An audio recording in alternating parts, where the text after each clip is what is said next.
যে হাত দিয়ে জাতির পিতার ওই ছবি নিয়ে তারা ভেঙেছে,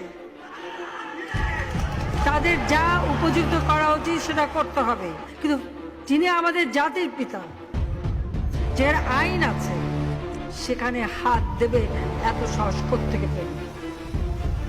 জাতির পিতার ছবি নিয়ে অপমান করেছে, এত সাহস কোথা থেকে পায় আমি জিজ্ঞাসা করি।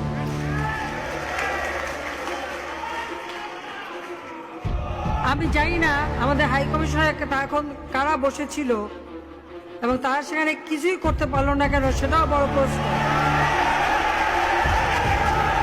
আর আমি আমার প্রবাসী যারা বাঙালি, না আমার প্রবাসী বাঙালিদেরও আমি বলবো যে যারা এই ঘটনাগুলি ঘটিয়েছে তারা চলাফেরা করে না, তাদের দেখেন না।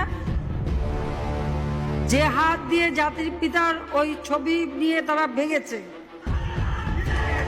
তাদের যা উপযুক্ত করা উচিত সেটা করতে হবে।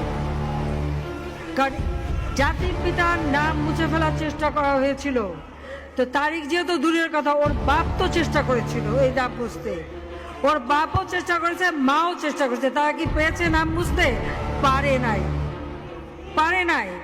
ইতিহাস কখনো কেউ চাপা দিতে পারে না। আর জাতির পিতা তার 7 মাসে ভাষণে বলে গেছে যে বাঙালিকে কেউ দাবায় রাখতে পারবে না, পারে নাই দাবায় রাখতে।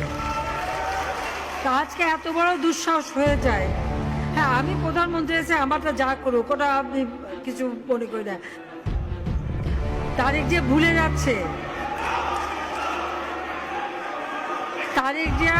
যাচ্ছে, যে তার মা দুর্নীতি করে জেলে গেছে। আজকে তার